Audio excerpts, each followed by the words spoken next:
Hello everyone, welcome back to my channel. My name is Crystal Thornton if you are new here, and to my faithful subscribers, hey guys, welcome back. Here on my channel, I discuss all things ministry, preaching, teaching, encouragement, all those things. So if that's some content that you like or you're interested in, go ahead and hit the subscribe button and the notification button so you can be reminded when I do post. I post very often. So if that is something you're interested in, go ahead and hit the subscribe button. Here on my channel, I preach, I teach the gospel, I encourage others, and I also give my opinion on secular trending topics or Christian topics that are trending from a pastoral standpoint. And today we are going to discuss an article that was released this morning from the Julie Roy's Daystar case. It says today, tracked, followed, fired, Jonathan and Susie Lamb recount Daystar's alleged intimidation tactics. And just a reminder, the views and opinions expressed in this video are my own and intended for discussion and educational purposes only. So let's get into this article. I'm going to read it for y'all and show you also clips within the video, within the article, that are certain videos that they also have put with Jonathan and Susie. So first off, we start with a picture of them showing the tracking device and the security guard at Daystar putting the tracking device in the trunk of the vehicle. It says, in a video released on December 7th, 2024, Jonathan Lamb to the right shows the tracking device that was attached to his car as seen in the footage he later obtained. And this is the image. Okay, so on November 7th, 2023, Jonathan Lamb said he felt a nudge in his spirit to check the security feeds at Daystar TV. As vice president of the worldwide Christian TV network, Lamb had access to all the cameras on Daystar's property. On one feed, he saw Daystar's head security, Shannon Kelly, open the trunk of Jonathan's company car and reach around inside. And here is a video footage of him, the security guard, actively putting something in the back trunk of Jonathan's company car. Let's watch it.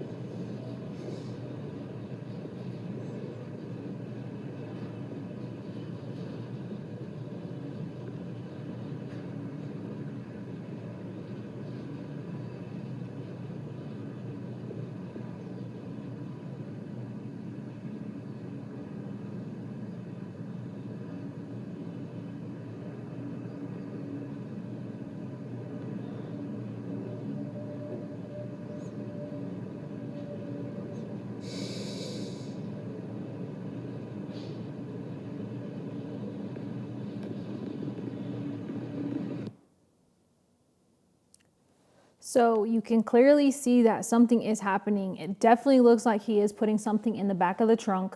You can't really see from the video what he's doing, but in this video, it definitely looks like that security guard put something in that trunk or was actively looking for something. It is kind of sketchy if he just did it to that one car.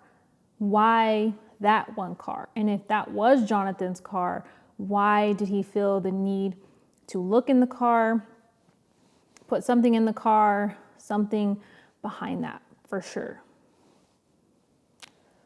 Next it says, at the time, Jonathan's relationship with his mother at Daystar TV president Joni Lamb had grown adversarial, so he immediately suspected Kelly had put a tracker in his car. That is the security guard.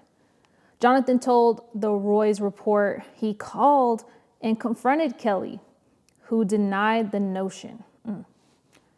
Wow. How do you deny something when you're on camera? Like, I would have told him that, but maybe Jonathan told him that. But the next day, a mechanic found a tracker in the trunk. And this is the image right here of the tracker, apparently, that they had found in the car. That was the first time in Daystar's nearly 30-year history that the ministry had put a tracker in a company vehicle.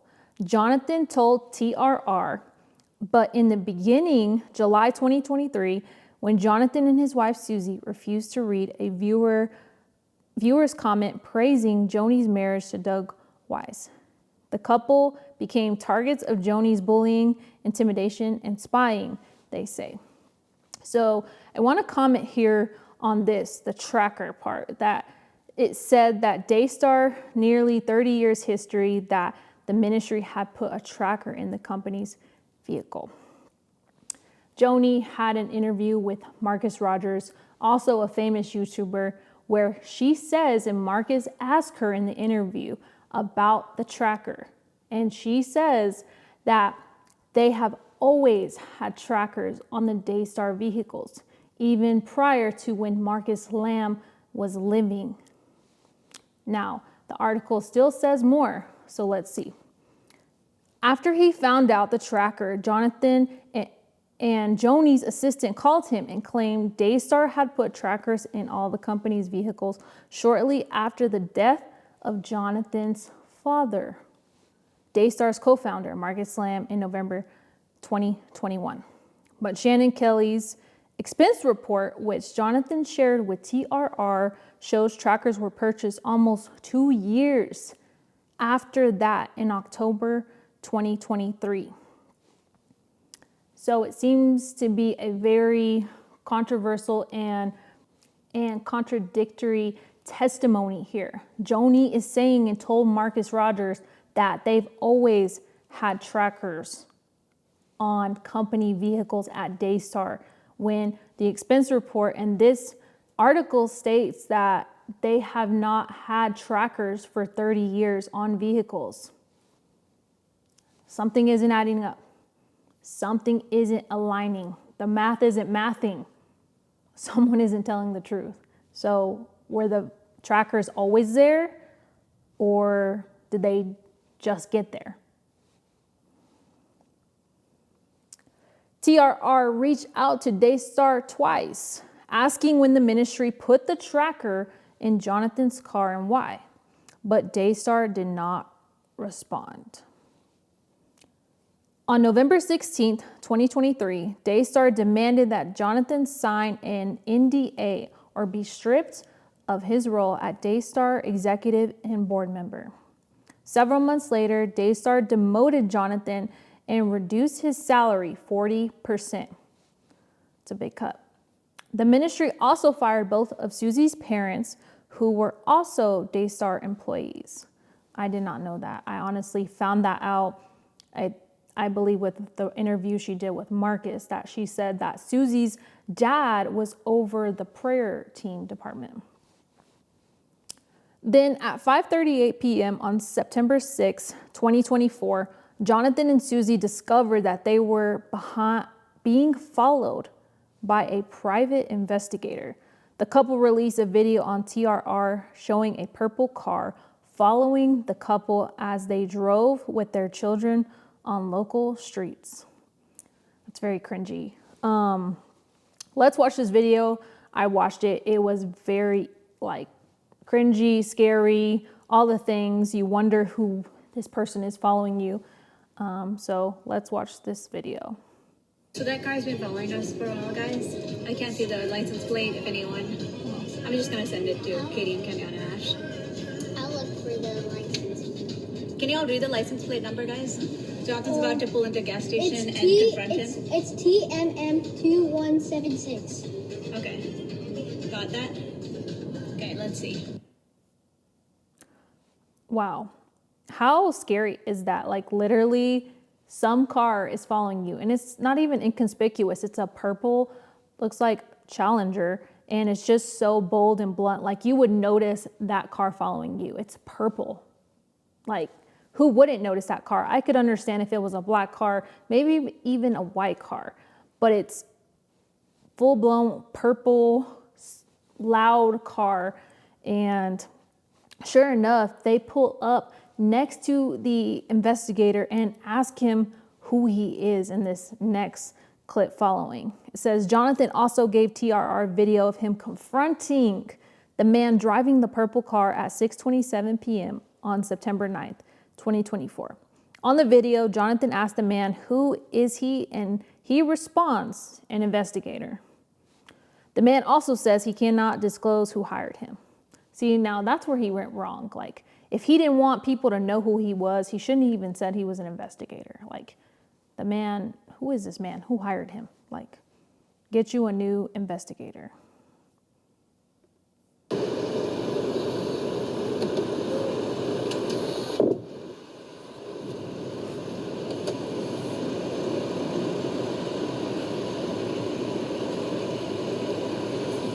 Who are you? I'm an investigator. Who are you? Who are you hired by? I can't disclose that. Okay. Well, I don't authorize you to follow me. That's okay. We're on public streets. I can follow wherever I want to. Okay. Well, thank you for confirming you're an investigator. I hope you have a wonderful day. Thank you, Jameson.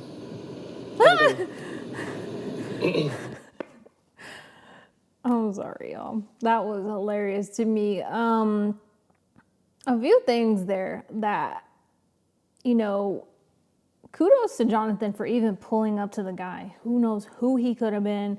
He could have had a weapon, all kinds of things. Kudos to him. But I see that the investigator flashes something at him. Maybe it's his badge or something like that. And just admitting who he is. And then he comes back with the comeback to Jonathan, like, who are you? Dude, you probably know who he is. You're following him. Like, you have an idea who he is if you're a private investigator that was paid, I'm sure, to follow Jonathan. So why would you act like you don't know who he is? That doesn't make sense to me. It's not adding up. Why is everything continually not adding up? You know who he is. You know who you are. You know what your job is. And you're acting as if you don't know why you're following Jonathan. You know him. You know exactly why you're following him. But he can't disclose it, as he said, but it was very interesting, his response. He wasn't very quick-witted, very witty, very smart, just not intelligent. Like, who hired this man? Where did they find him from? Craigslist? So the article continues and says, the car's license plate is registered to Jameson Bradley Parker, a private investigator. So that's why he called him Jameson. I didn't know why. I thought he was just making up a name. That's why I kind of laughed. TRR reached out to Daystar twice, specifically asking if the ministry or Joni had hired Parker, but Daystar did not respond. Jonathan and Susie say that they can't imagine anyone else who might hire an investigator to tell them. Yet Daystar's heavy-handed tactics have only strengthened the couple's resolve, they say. And Jonathan said the incident with the tracker has convinced him that God is helping him and Susie expose Daystar. The chances of me to feel in my spirit to pull up the cameras at the exact moment, and there's like over 30 cameras, to have that camera pulled up of the security guard opening my trunk, reaching his hand in, and fiddling around the trunk area for a good 30 seconds. I was just like, he put something in my car, Lamb told broadcaster Laura Thompson last week. Yeah, I do find that interesting. Like, he's mentioning, like, if there's over 30 cameras and you pick out one designated camera to look at something at a moment in time, what are the odds that you would find a security guard putting or placing something in your trunk or just fiddling around in your trunk for no apparent reason, and he did not disclose to you beforehand, I'm in your trunk, I'm in your car, just FYI or a heads up. None of that was said, but I do find it very interesting and not a coincidence by no means that Jonathan seen at this exact moment in this exact time that this security guard did what he did in that vehicle at that time. More demands. As reported previously by TRR, the relationship between Joni, Jonathan, and Susie became especially contentious after a meeting in July 2023, when Joni and her ally, Jimmy Evans, told the couple more than 100 times to submit. Joni went offended that the couple would not read a viewer comment praising her marriage to Doug Wise and told them they could say no, but the couple believed Wise lacked biblical grounds to divorce his first wife and refused to back down. So Joni fired Susie. Wow. Let me know what y'all think about that you would get fired just on grounds of not mentioning a comment. I don't think it's very ethical, like to fire someone because they don't believe something that you believe or this viewer commented on. And I think that's very respectful if they just decide, hey, I don't want to read this. I feel like I would be lying if I said this, so I'd rather not be the one who read it. And I'm not sure how exactly Susie went about it, if it was a mature manner or not a mature manner, but I would respect that from a leader standpoint and saying, okay, if you can't read this, if you can't say this, I would like to know why you wouldn't say this or why you don't believe this. Privately, we can discuss it, but to maturely just go about it, that would be enough to suffice this. And I don't believe it should have went to the extent of firing her just because she allegedly did not read a comment that someone, a viewer, had said. 2 days after the contentious meeting, Jonathan sent an email to his mother confronting her behavior. You both, Joni and Evans, emasculated me by saying my wife has my balls in her hand, emphasizing this, and both laughed and mocked us. Jonathan wrote, you told me I'm not a good leader and that my wife has no ministry and would have nothing without you and Daystar. Yikes. Jonathan told his mother he would not return to her program, Ministry Now, without his wife. He also asked for a meeting to clarify where I stand with my choice. Joni replied to Jonathan's email was a mischaracterization of the meeting, that she would take some time to pray and seek counsel before scheduling a follow-up meeting. Jonathan responded that these things were completely out of hand and we urgently need to meet about this matter. However, Joni remained resolute. About a month later, Jonathan and Susie met with Daystar's board member, Tom Callender, to express their concerns about Joni's marriage to Wise and the way she and Evans have treated the couple, they told TRR. Initially, Callender shared their concerns about Joni's marriage. Jonathan told TRR, but Callender completely changed his position after speaking to Joni, Jonathan said. TRR reached out to Callender for comment, but he did not reply.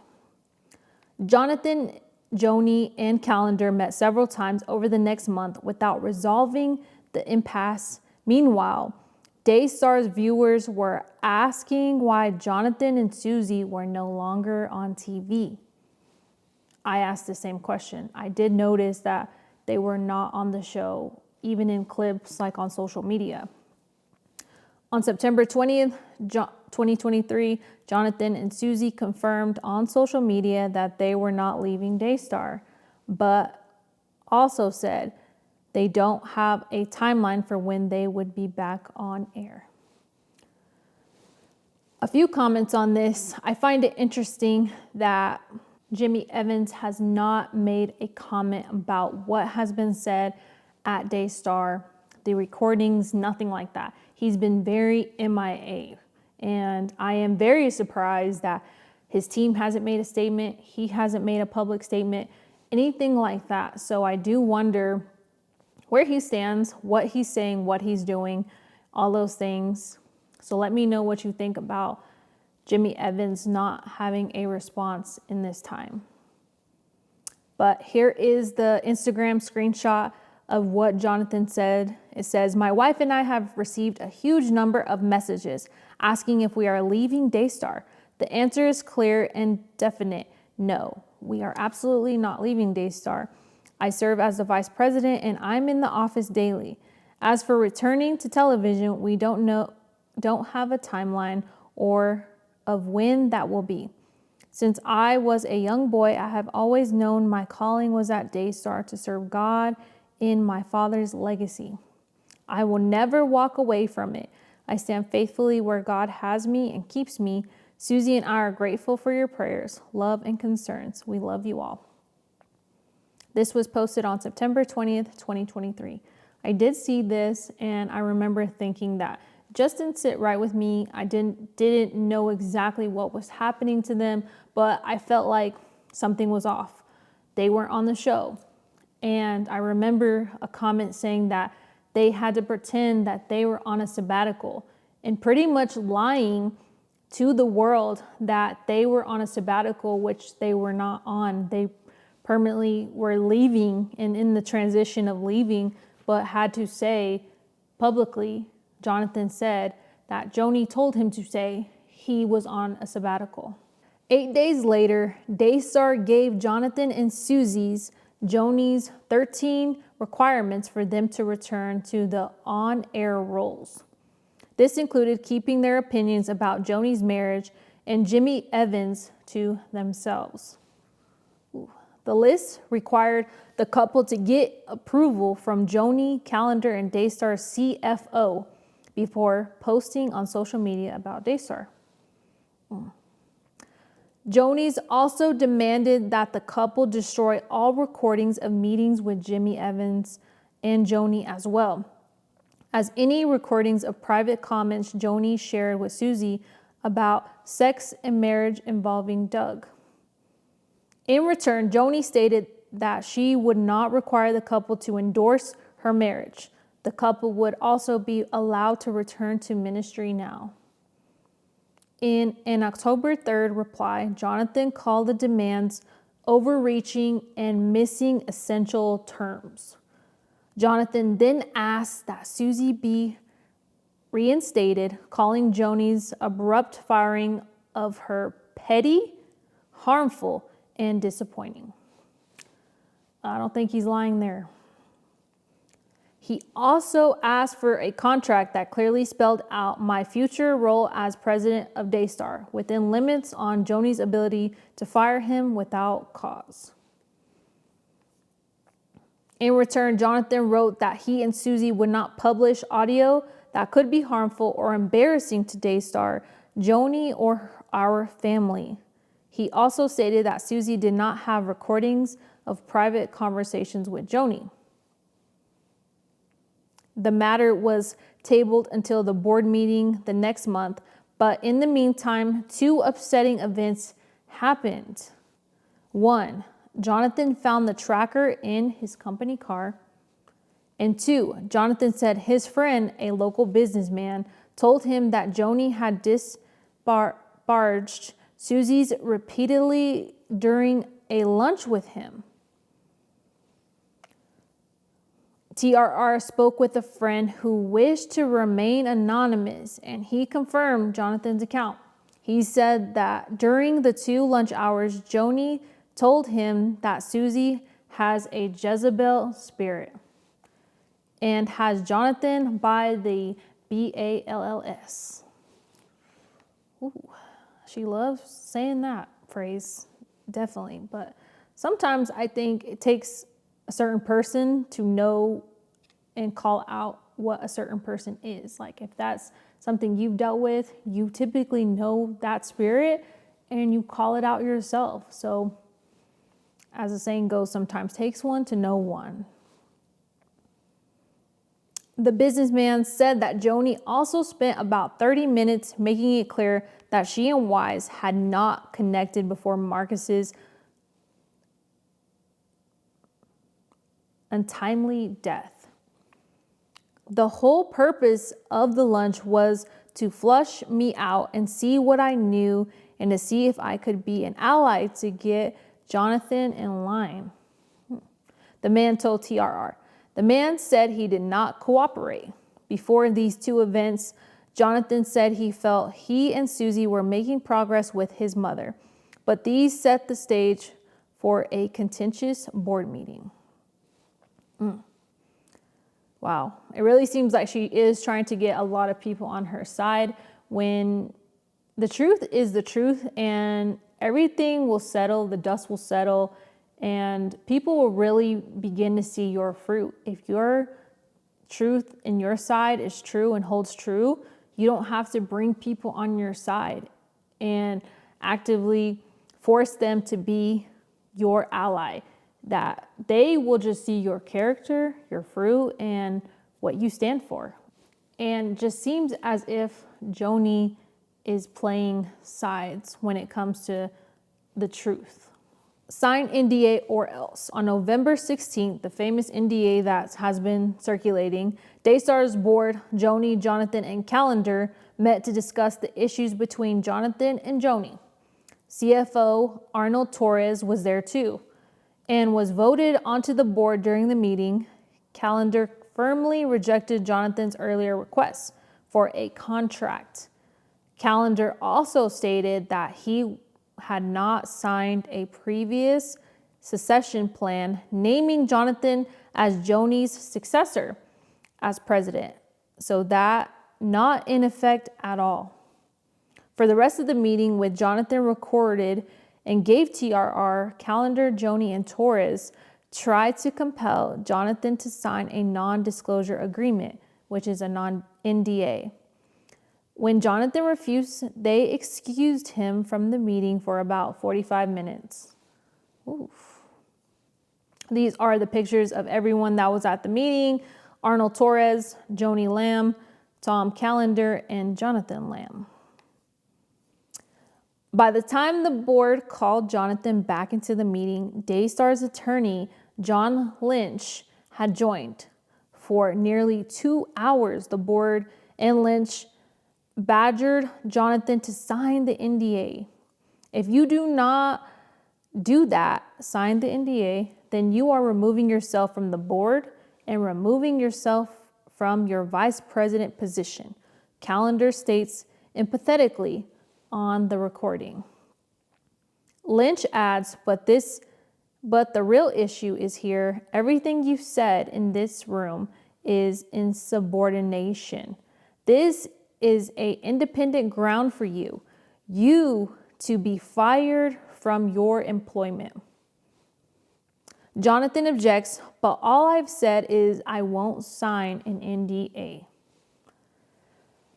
What you said to the CEO in this room, in my presence, that would be grounds for termination of your employment. Lynch replies, you don't have the right to go challenge an authority of your organization. You don't have the right to challenge? That doesn't sound correct. That sounds very cult-like. That verbiage, you don't have the right to challenge, sounds like a dictatorship, like a cult, something that is not a church organization and a friendly environment to challenge. It's good to be challenged. You don't want people around you that are yes men all the time and just condoning everything that you do. But you need people who rightfully challenge with respect, with love, with care, honor, and respectfully challenge you to say, hey, I'm not going to do this, or hey, I don't agree with this, or hey, let's reconsider this. And if Jonathan was respectful, which seems as if he is a very respectful man, just the way he carries himself, his cadence. And I would just think that he respectfully denied signing this NDA, but to say that Lynch's reply is saying that we can't challenge the organization is something very alarming and to keep in mind. The meeting ended without resolution other than calendar specifying that Jonathan had 24 hours to decide whether to sign the NDA.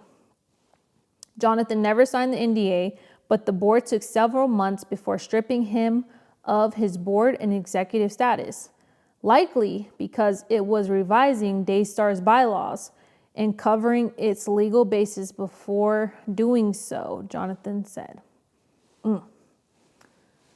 Wow, if they really had to rewrite the bylaws and had to fit it in where they could so they could cover their butt on Jonathan's behalf of not signing the NDA, speaks volumes for sure.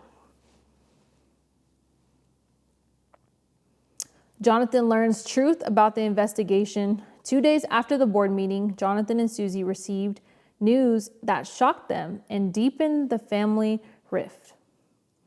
On November 18, 2023, Denise Boggs told the couple that an earlier investigation had not cleared a family member they suspected of abusing their daughter, as Jonathan's late father, Marcus Lamb, had told them.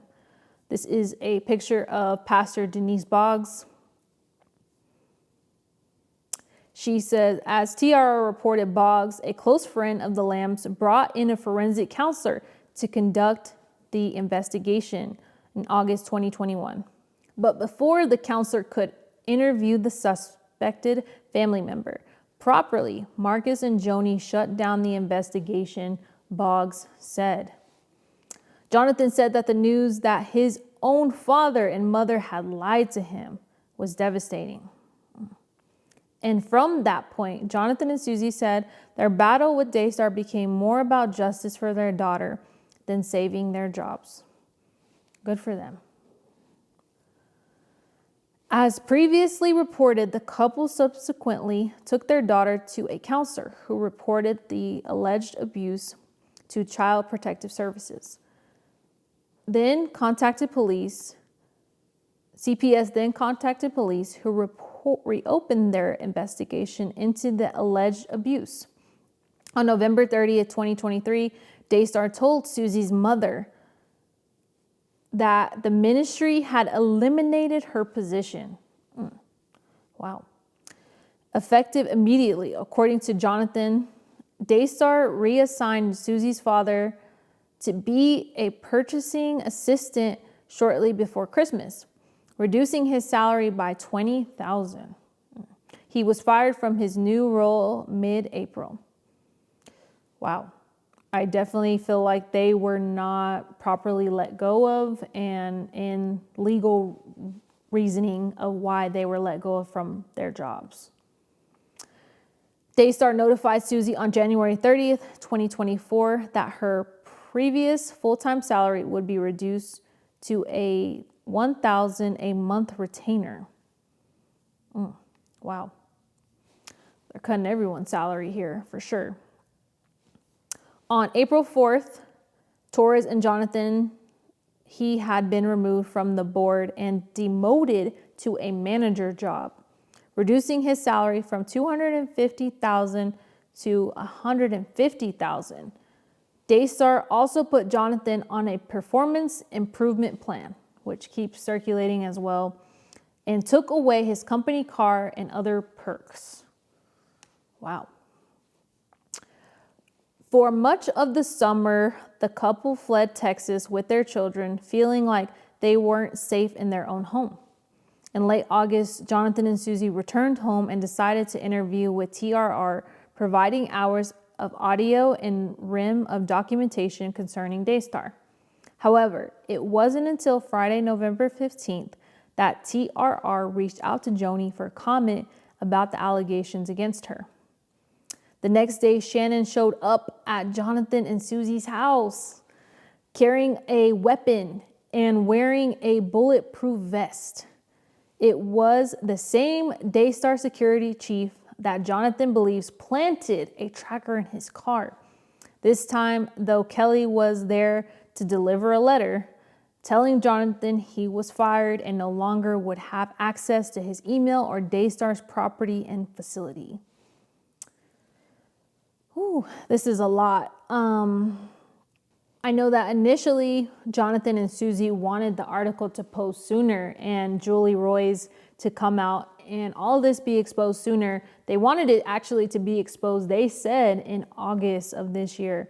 But because Julie Roy's had to honor gathering both sides in their stories, that they could not post this till November. But since they couldn't get much from Daystar and Daystar wasn't responding, she then posted the articles in November.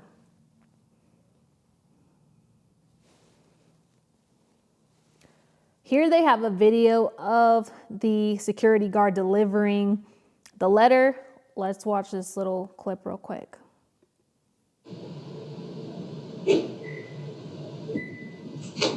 No.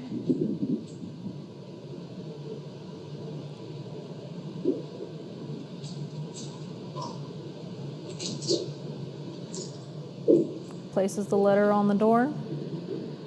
I guess has to take a picture like he's an Amazon delivery driver or something.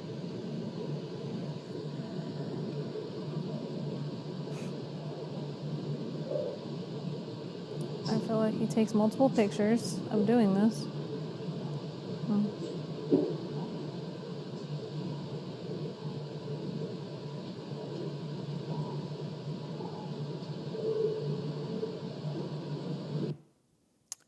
Very strange, to say the least.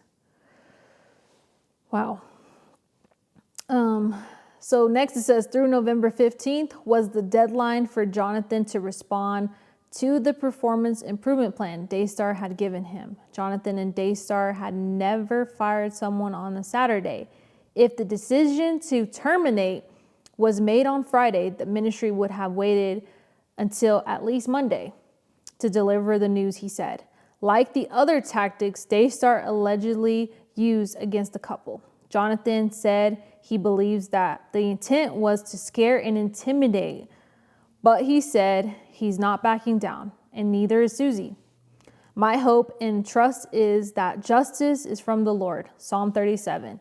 Susie says on a recent interview, and I know he will bring that to completion. I remember one comment I got in my first video. A girl had said that she believed that there is a tactic and a science behind it, that if Daystar is trying to feel like the victim and the ones being threatened, the guy is going to show up in the bulletproof vest with the weapon as if he's going to be harmed by Jonathan and Susie. And Jonathan and Susie are harmless. I really don't believe that they would go to that extent of harming the security guard.